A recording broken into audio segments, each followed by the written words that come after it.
Hello friends, welcome back hi fi study changing the way of education. दोस्तों, आज की class में जो होगा हमारा वो होगा मॉडल नंबर पेपर नंबर 3 यानी मॉक टेस्ट तीसरा हमारा रहने वाला है।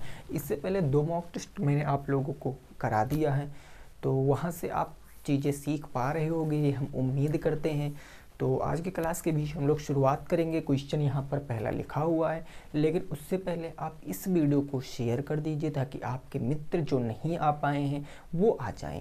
फिर हम क्लास की शुरुआत करते हैं, ठीक है ना। उससे पहले मैं बता दूं बिल्कुल क्लियर बात कि जो साथी हमारे 4th सेमेस्टर की बात कर रहे हैं वो क्लासें भी भाई रेगुलर चलती हैं। वो जो दूसरा चैनल है अपना ना, मैथ बाय ललित वाला है ना, तो उस पर आपको शाम के 6 बजे 4th सेमेस्टर की क्लास रेगुलर मिल रही। आज चौथी क्लास चल चुकी है, चैप्टर नंबर 2 पढ़ाया जा रहा है, तो आप वहाँ जाइए अगर 4th सेमेस्टर में बैक लगी है तो। फिर बाकी फिर यहीं से आप पढ़ सकते हो इतनी टाइम में, ओके ना। चलिए शुरुआत करते हैं पहले क्वेश्चन से। पहला क्वेश्चन यहाँ लिखा हुआ है, आप पढ़ सकते हो कि यदि कोई राशि चक्रवृद्धि ब्याज की वार्षिक दर पर 3 वर्षों में 3 सही 3/8 गुनी हो जाती है तो ब्याज दर आपको बताना है। और ये क्वेश्चन आपके बुक का प्रश्न है और ये प्रीवियस ईयर क्वेश्चन है। अब हमको एग्जैक्ट सन नहीं याद है, बट ये जो क्वेश्चन है आपका पिछली बार आया हुआ प्रश्न है। अब ऐसा प्रश्न आएगा तो आप कैसे लगाओगे? कल की क्लास अगर याद हो तो हमने एक चीज़ बताया था कि जब भी इंटरेस्ट का कोई भी क्वेश्चन आएगा तो सबसे पहले आप उसमें देखोगे क्या कहीं चक्रवृद्धि ब्याज लिखा है। आपने देखा क्वेश्चन को तो हाँ लिखा है भाई, ये को ना लिखा है चक्रवृद्धि ब्याज, मतलब जो चक्रवृद्धि ब्याज लिखा है तो यह हमारा कंपाउंड इंटरेस्ट का केस हो गया।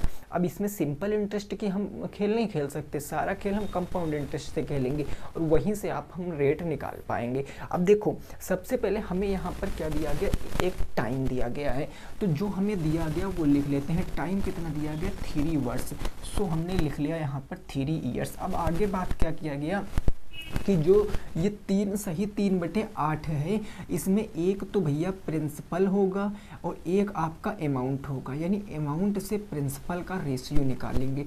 कैसे निकलेगा, देखो 8 तियाँ 24 और 24 में 3 जोड़ेंगे तो 24 3 27, यानी ये हो जाएगा 27/8। यानी जो हमारा अमाउंट है वो 27 है, प्रिंसिपल हमारा कितना है 8 है। और आपसे पूछा क्या गया है, रेट ऑफ इंटरेस्ट, ब्याज की वार्षिक दर आपसे पूछे हैं। अब जरा देखो, ये हो सकता आपके समझ में ना आए 27/8 हो गया, लेकिन आप क्वेश्चन को एक बार और मन से पढ़ो। क्वेश्चन करा 3 वर्ष में जो राशि है वो खुद का 3 सही 3/8 गुनी हो जा रही। गुनी का मतलब अगर आप बैंक में इतने रुपए जमा करो, 1 रुपये जमा को, और वो 10 गुना हो जाए तो मतलब 10 रुपये मिलेंगे, और वो मिलेंगे तो उसमें ब्याज ऐड होगा, और जो ब्याज ऐड होता है वो क्या होता है, अमाउंट होता है। इतनी बात अगर क्लियर है तो बस अब हम क्या करेंगे, अपना फार्मूला लगाएंगे। हमें पता है फार्मूला होता है A = P, ब्रैकेट के अंदर 1 + के R/100 की पावर क्या होता है, T होता है। और आपको निकालना है रेट, तो मान रखो भाई A कितना है हमारा 27 क्वेश्चन में गिवन है, प्रिंसिपल हमारा 8 गिवन है, और 1 प्लस रेट हमें नहीं पता तो हम R ही रखेंगे डिवाइडेड बाई 100, और T कितना है, तो ये देखो 3 वर्ष, तो मैंने यहाँ पर 3 साल लिख लिया। चीज़ें क्लियर ना।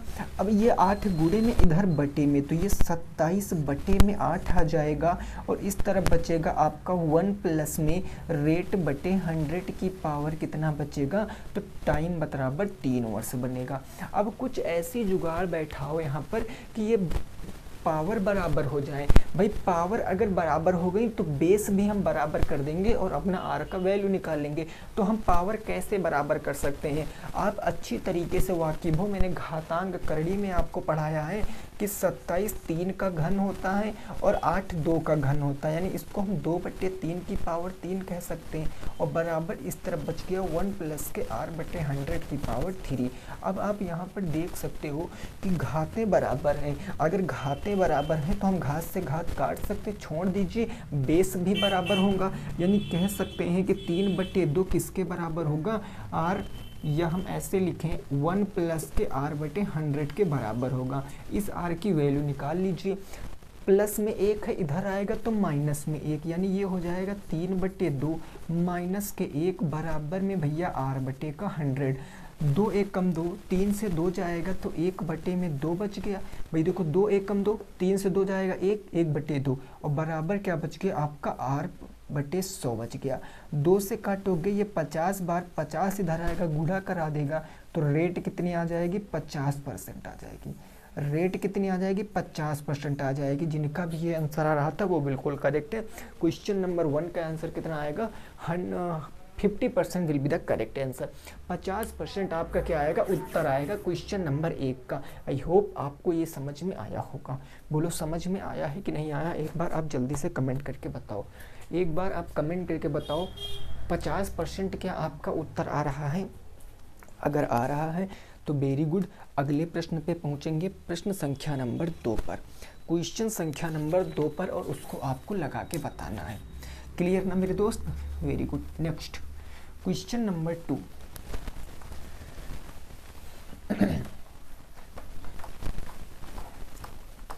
देखो प्रश्न संख्या नंबर 2 जो है ये आपके अलजेब्रा से है, बीजगणित से है।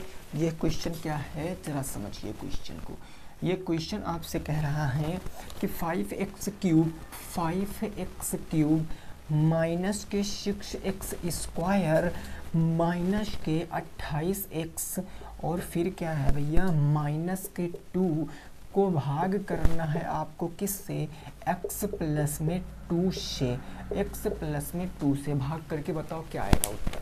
भाग करके बताओ क्या आएगा उत्तर। देखिए जब भी आप मैथ पढ़ने बैठो आपके पास आपकी नोटबुक और आपका पेन होना चाहिए, ठीक है ना, क्योंकि आजकल तो पेन का ही ज़माना है, इंक और कलम से तो लिख नहीं सकते हो, तो वो होना चाहिए तभी आप ऐसे उत्तरों के जवाब दे पाओगे। अब अगर हम इस प्रश्न को लगाने जाएंगे तो हमें पता है कि हमारा भाजक कितना है वो है x प्लस में 2 और हमारा भाज्य कितना है वो है भैया 5x³ माइनस में 6x² माइनस में 28x और माइनस में 2। अब हम फटाफट से भाग करेंगे। आपको पता है यहाँ 5 लाना, यहाँ 1 है तो 5 तो डेफिनेटली आएगा, इसमें कोई दो बातें नहीं है।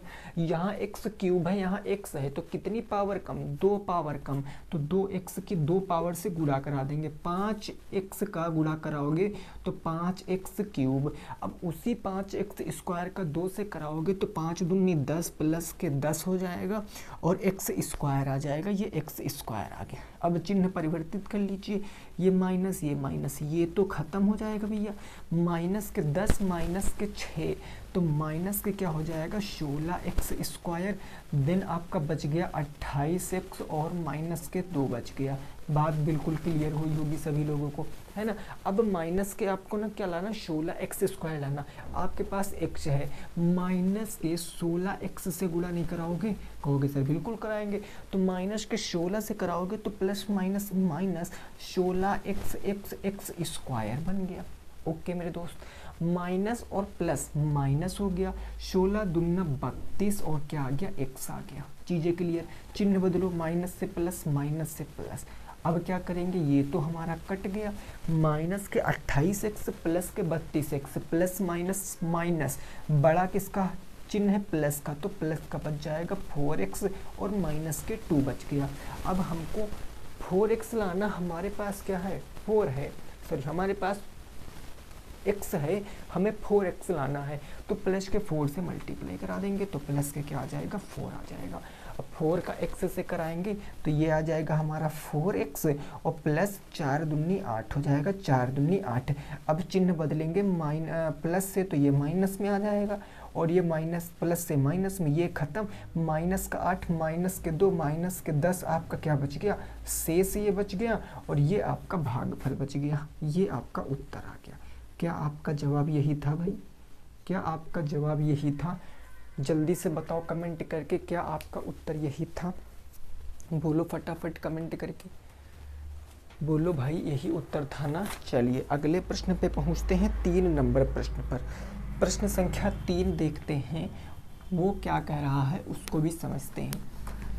क्वेश्चन नंबर 3 प्रश्न संख्या 3। चलिए भाई अगला प्रश्न संख्या 3 की बात कर लेते हैं। क्वेश्चन नंबर 3 इस प्रकार से है कि पी स्क्वायर माइनस के 10p प्लस के 25 के आपको फैक्टर करने हैं, इसके आपको गुणनखंड करने हैं। क्या करना है? गुणनखंड करना है। गुणनखंड करो, इस प्रश्न को लगाओ। गुणनखंड करना है, जल्दी से लगाओ। इसका उत्तर क्या आएगा? फटाफट से लगा के बताओ इसका उत्तर क्या आएगा। पी स्क्वायर माइनस के 10p प्लस के 25p के गुणनखंड। आप जब भी कभी ऐसा क्वेश्चन देखोगे तो सबसे पहले आपके दिमाग में यह उठना चाहिए ये किस प्रकार का व्यंजक है। जल्दी से बताओ कैसा व्यंजक है। तो हम कह सकते हैं ये हमारा क्या है? द्विघात व्यंजन है ना मेरे दोस्त। ये क्या है? द्विघात व्यंजन है। और द्विघात व्यंजन कैसे होता है? वो होता है ax स्क्वायर प्लस में bx प्लस में c, जहाँ पर a b c आपकी क्या होती? पूर्णांक होते हैं। तो हम कह सकते हैं यहाँ a बराबर कितना है? कुछ नहीं, मतलब 1 है। b बराबर कितना? माइनस के 10 है। c बराबर कितना? 25 है। अब c के ऐसे दो फैक्टर करो कि जोड़ने घटाने पर माइनस के 10 आए। बहुत आसान है। 5 पंजे 25, -5 -5 माइनस के 10 हो जाएगा। तो अब हम इस क्वेश्चन को लगाएंगे तो पी स्क्वायर हमारा ऐसे रहेगा। माइनस के 10p को मैं माइनस के 5p और माइनस के 5p कह सकता हूँ। प्लस में क्या आएगा? 25। 2 के पेयर बना के हम कॉमन ले लेंगे। इधर कॉमन p, और जैसे कॉमन लिया तो ब्रैकेट लगा दिया। ये बच गया p माइनस के 5, क्योंकि p से p तो कैंसिल हो गया ना, माइनस के 5। और जब भी कभी माइनस में कॉमन लेते हैं तो ब्रैकेट के अंदर का चिन्ह परिवर्तित हो जाता है। ये p प्लस था तो -5 पंजे 25। अब दोनों तरफ आपको p माइनस के 5 कॉमन मिल रहा है तो p माइनस के 5 एक ब्रैकेट में, अगले ब्रैकेट में भी p माइनस के 5 होगा। उत्तर क्या आएगा? p माइनस के 5, p माइनस के 5। क्लियर बात ना? चलो नोट करो, आगे पहुँचते हैं। नोट करिए, फिर नेक्स्ट प्रश्न पे पहुँचते हैं। प्रश्न संख्या नंबर किस पर? तो 4 पर। ये बहुत ही सिंपल सा प्रश्न था। ये बहुत ही सिंपल सा प्रश्न था। और अगला प्रश्न आपको सोचने पर मजबूर करेगा। अगला प्रश्न आपको सोचने पर मजबूर करेगा कि कितना सोच सकते हो आप। क्वेश्चन नंबर 4, प्रश्न संख्या 4 क्या है, जरा इसकी बातों को समझिए। क्वेश्चन नंबर 4 है 1296, ब्रैकेट में है 1296, इसकी पावर है 0.75, 0.75 और गुणे कितना है? 36 की पावर माइनस का 1 को हल करो। इसको हल करके बताओ क्या आएगा उत्तर। इस प्रश्न को हल करके बताओ क्या आएगा उत्तर। इस प्रश्न को हल करो, क्या आएगा उत्तर। आप जल्दी से कमेंट करके बताओगे कि क्या आएगा उत्तर इस प्रश्न का, है ना। जल्दी से कमेंट करो।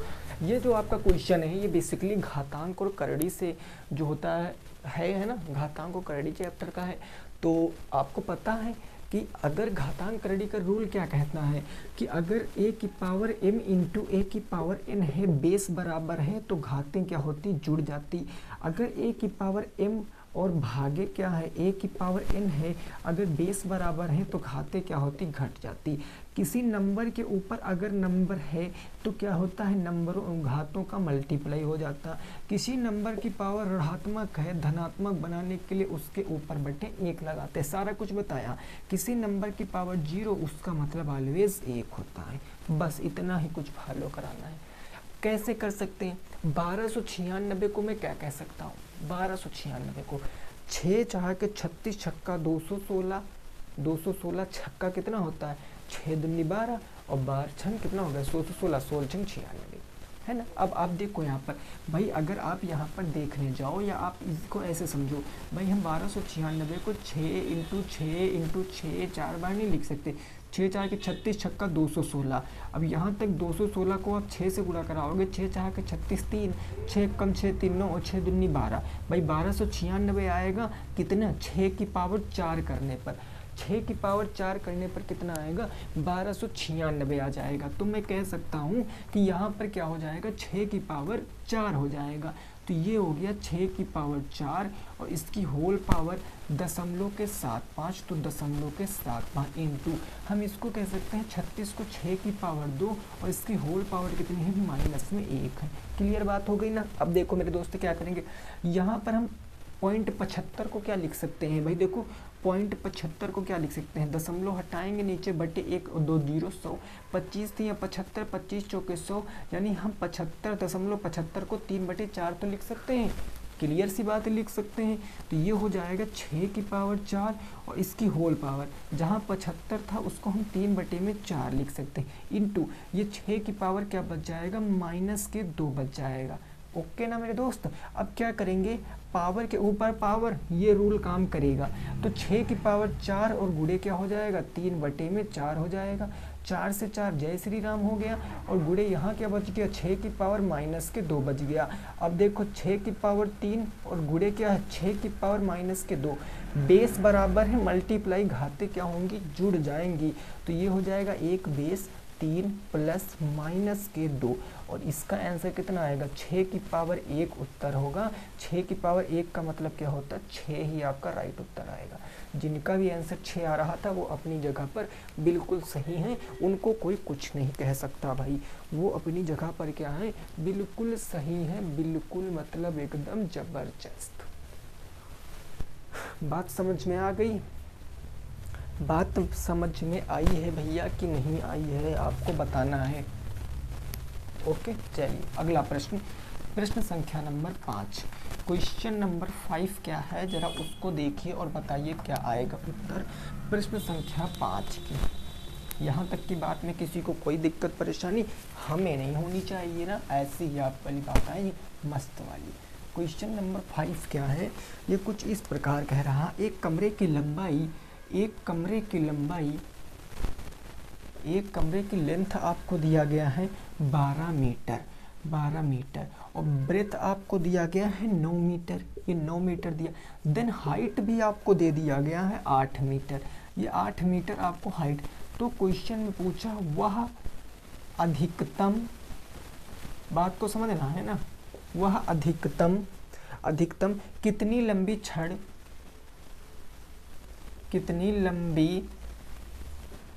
छड़ होगी जो कमरे में रखी जा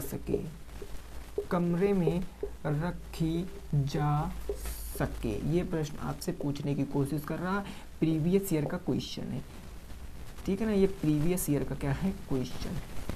क्लियर। इस प्रश्न को बताओ क्या आएगा उत्तर, जल्दी से बताओ, इस प्रश्न को बताओ।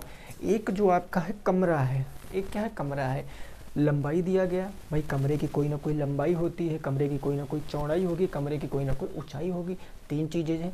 अगर भैया कमरे की तीनों चीज़ें हैं तो हम कह सकते कमरा कैसा होगा, घनाभ के आकार का होगा, कमरा कैसा होगा, घनाभ के आकार का होगा।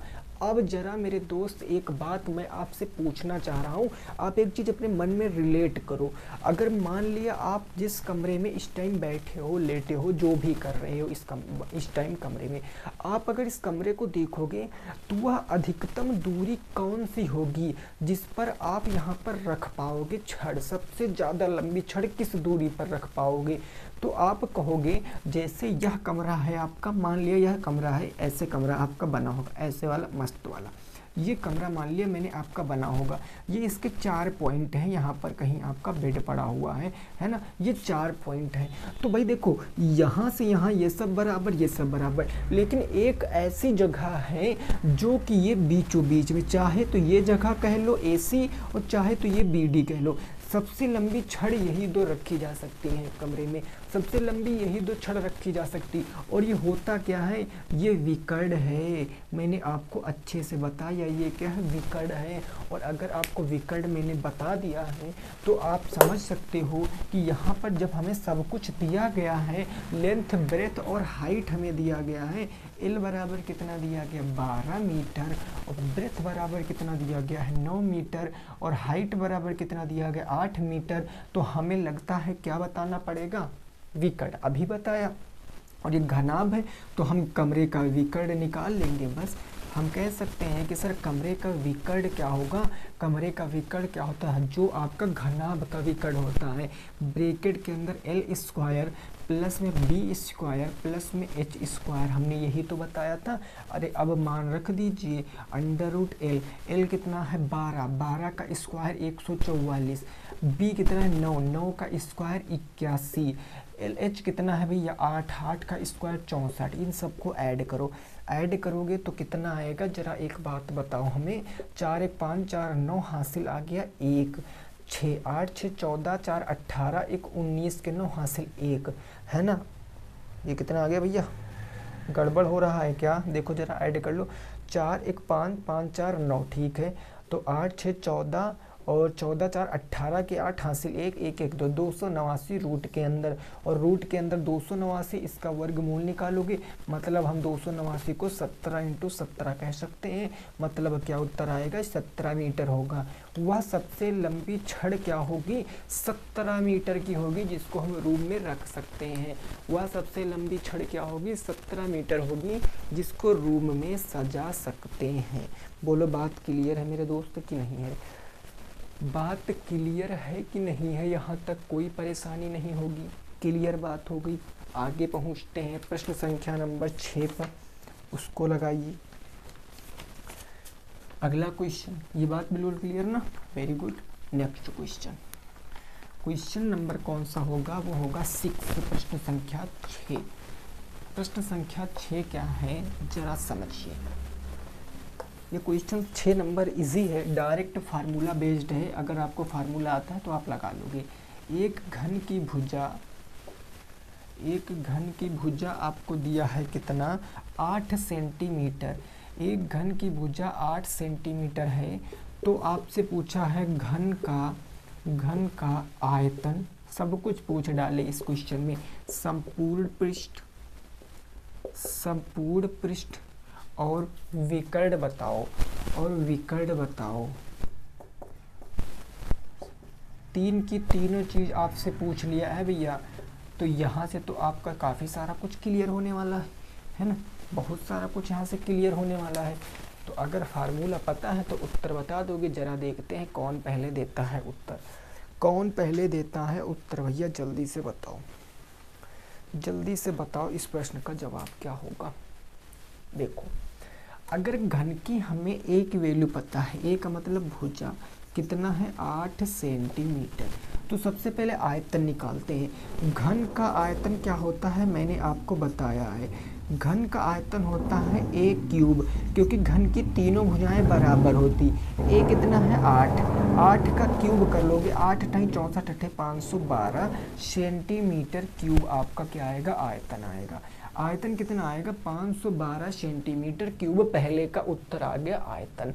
देन आपसे पूछे संपूर्ण पृष्ठ, तो भैया जरा हमें बताना कमेंट करके कि घन का संपूर्ण पृष्ठ क्या होता है, हमें तो नहीं पता है, जरा बताना कमेंट करके। चलो ठीक है, क्या होता है भैया 6a², क्या होता है 6a² होता है, ठीक है ना, कितना होता है भाई, तो 6a² होता है, ठीक है ना। अब देखो वैल्यू रख दीजिए यहाँ पर ये हो जाएगा 6 × a कितना 8, 8 का स्क्वायर 64, गुणा कराओगे 6 चौके के 24 के 4, 2 आ गया, 6 4 36, 37 38, 384 और किस में आएगा, सेंटीमीटर स्क्वायर में आएगा। ये क्या निकल कर आ गया, संपूर्ण पृष्ठ निकल कर आ गया। देन आपसे एक चीज़ और पूछे हैं, विकर्ण भी पूछे हैं, तो आपको विकर्ण का भी फार्मूला याद होना चाहिए। a√3 होता है विकर्ण, मतलब a कितना है, a है आपका 8 सेंटीमीटर, तो 8√3 सेंटीमीटर क्या आएगी, विकर्ण आएगी। तीनों चीज़ें आपके सामने हैं, 512 centimetre cube, 384 centimetre square and 8√3 आपका उत्तर है। 8√3 क्या है आपका उत्तर है, नोट करिए। आगे पहुंचते हैं नेक्स्ट प्रश्न के ऊपर, जो होगा आपका प्रश्न संख्या नंबर, वो हो जाएगा भैया 7, है ना। प्रश्न संख्या कौन सा होगा, वो 7 हो जाएगा। बात क्लियर है ना, बोलो भैया बात क्लियर है, यहाँ तक कोई दिक्कत परेशानी वाली बात चलिए अगला प्रश्न, अगला देखते हैं क्वेश्चन नंबर 7, प्रश्न संख्या 7। ये क्या कहने की कोशिश कर रहा है जरा समझना।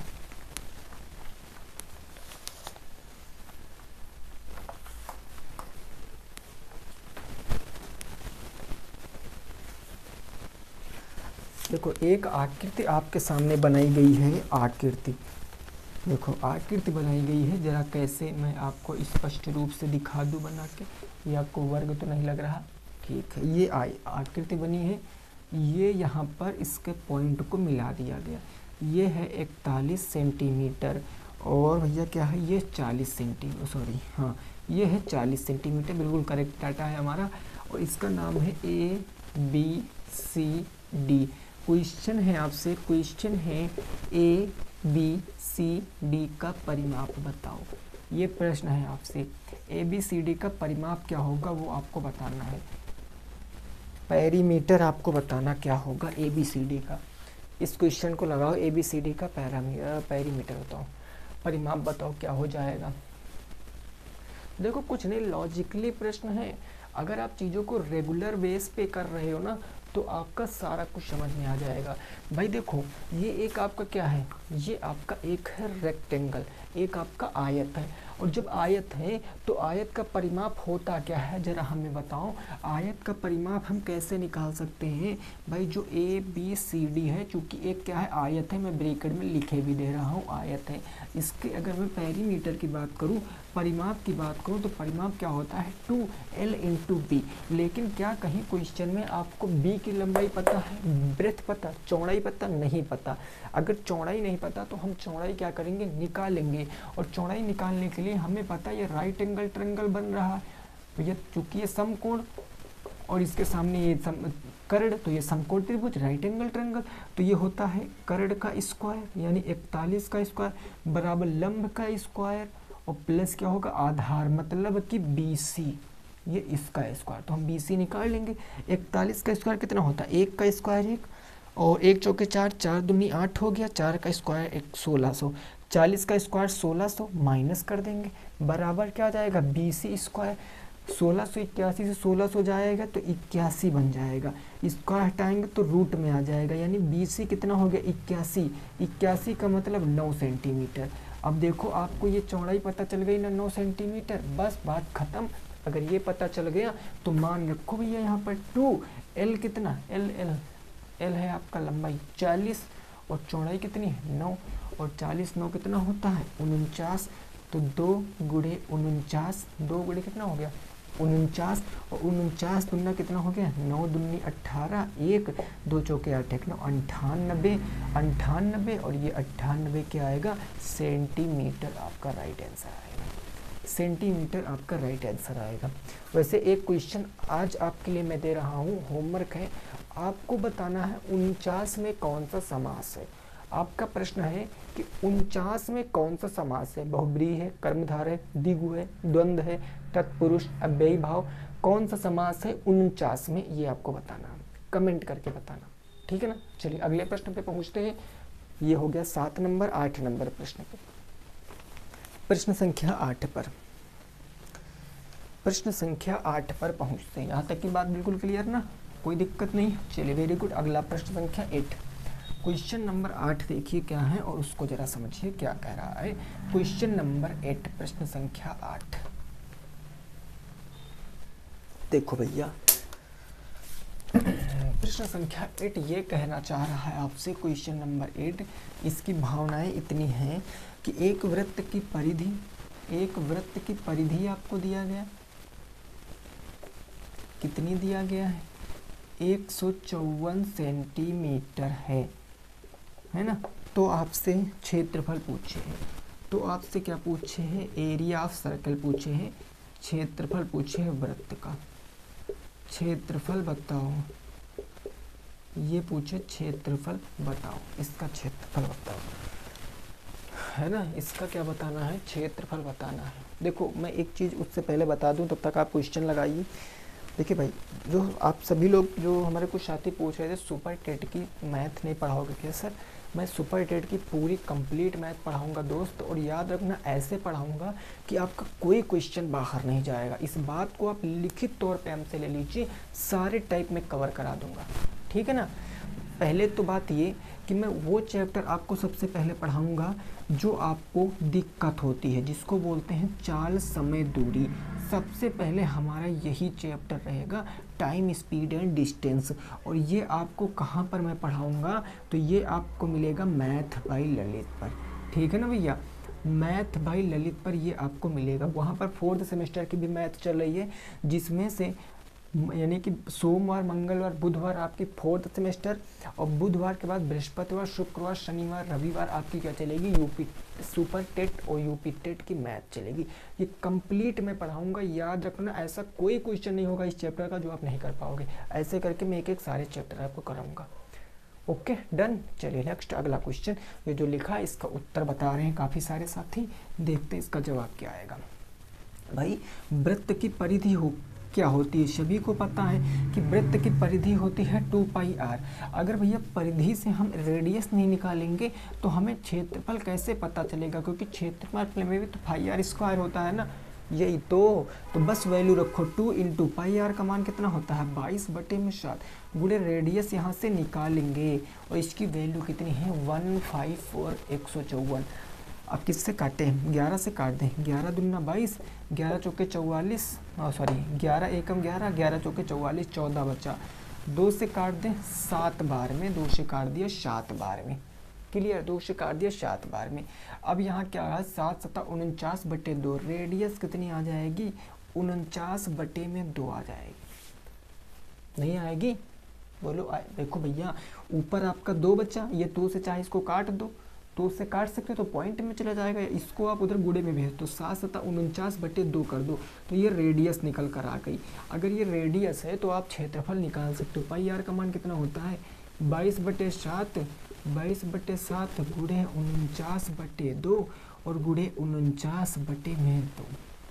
7 से काटो 7 बार, 2 से काटो 11 बार, 2 से कुछ और तो कट नहीं रहा, तो आंसर क्या आएगा 77 गुणे 49/2, और इसके गुणा करा लोगे तो सेंटीमीटर² आपका राइट आंसर। क्लियर, नोट कीजिए, आगे पहुंचते हैं। देखो पॉइंट में यहाँ कर सकते थे, 7 को 2 से भाग करते, 2 × 3 = 6, 2 × 5 = 10, 3.5, 3.5 गुणे 7 करते, 7 × 5 = 35, हासिल कितना आता 3 आता ना, और 7 × 3 = 21, 3 = 24.5, और जब इसको आप 49 को 2 से भाग करते 24.5 ही आता। तो बात बिल्कुल क्लियर है। मैं कहता हूँ कि आप मेंसुरेशन में पॉइंट में मत जाया करिए, क्योंकि पॉइंट में बहुत ज़्यादा कॉम्प्लिकेटेड चीज़ें हो जाती हैं मेरे दोस्त, इस बात को समझने की कोशिश करो आप। तो ये क्वेश्चन नंबर कौन सा 8 था। क्वेश्चन नंबर 8 के बाद अब पहुँचते हैं प्रश्न संख्या नंबर 9 पर। प्रश्न संख्या नंबर 9 पर पहुंचते हैं और उसको देखते हैं वो क्या कहने की हमसे कोशिश कर रहा है, वो हमसे क्या कहने की कोशिश कर रहा है। क्वेश्चन नंबर 9, ये क्वेश्चन नंबर 9 आपसे ये कह रहा है कि दिए गए त्रिज्यखंड का क्षेत्रफल बताओ। दिए गए त्रिज्यखंड का क्षेत्रफल बताना है। कहाँ दिया गया है, तो अभी मैं आपको दे रहा हूँ। दिए गए त्रिज्यखंड का क्षेत्रफल आपको बताना है। क्या बताना है, क्षेत्रफल आपको बताना है। और ये देखो ये आपका त्रिज्यखंड है, एक आपका सर्किल बना हुआ दिख रहा है ना, बढ़िया सा सर्कल। ये आपको एक दूरी दी गई रेडियस, जिसकी लंबाई 14 दी गई है, और ये त्रिज्यखंड है, इसका कोण आपको दिया गया 60। त्रिज्यखंड का क्षेत्रफल बताओ। त्रिज्यखंड का क्षेत्रफल बताना आपको क्या होगा, त्रिज्यखंड का क्षेत्रफल। सारा कुछ मैंने पढ़ाया है अभी, अब है ना, कह नहीं सकते आप ही सर आपने ये सब नहीं पढ़ाया। भाई त्रिज्यखंड का क्षेत्रफल क्या होता है, जो वृत्त का क्षेत्रफल होता है ना, उसमें अगर मैं थीटा और बटे 360 से गुणा करा देता हूँ तो त्रिज्यखंड का क्षेत्रफल बन जाता है। क्योंकि इसमें त्रिज्यखंड मतलब हमें क्या दिया गया है, हमें एक एंगल दिया गया, और उसी एंगल मतलब थीटा, कोण 60 अंश बस। तो त्रिज्यखंड का क्षेत्रफल डायरेक्ट फार्मूला लगा सकते हैं भैया। त्रिज्यखंड का क्षेत्रफल का फार्मूला क्या होता है, अभी हाल फिलहाल में मैंने सर्किल की क्लास पढ़ाई है, लास्ट क्लास मेरी सर्किल की ही थी। वो होता है πr² इंटू थीटा बटे 360। मान रखो पाई आर का मान होता है 22/7, रेडियस स्क्वायर है 14 इंटू 14 इंटू थीटा 60/360। काटो, 0 से 0 खत्म, 6 1 कम 6, 6 4 के 36, 1/6, 7 से काटेंगे 2 बार में, है ना, 7 से 2 बार में, 2 से काट दीजिए, 2 3 6 और 2 7 14, नीचे 3 ऊपर 7 दूनी 14, तो ये बच्चा 22, 22 गुणे में 14 और बटे में क्या आ गया 3। इसको सॉल्व करोगे 14 दूना 28, 2 14 दूना 28, 2 30, 308 बटे में 3।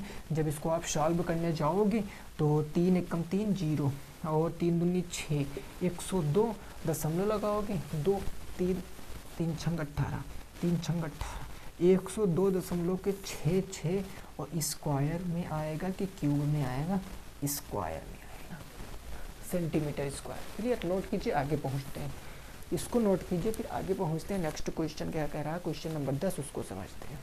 क्वेश्चन नंबर 10 क्या है उसको भी समझ लेते हैं। क्वेश्चन नंबर 10 क्या कह रहा है। ओके, क्लियर ये बात यहाँ तक की, कोई दिक्कत परेशानी बोलो नहीं ना, ठीक है भाई। आगे देखिए, आगे होगा क्वेश्चन नंबर 9, प्रश्न संख्या 9।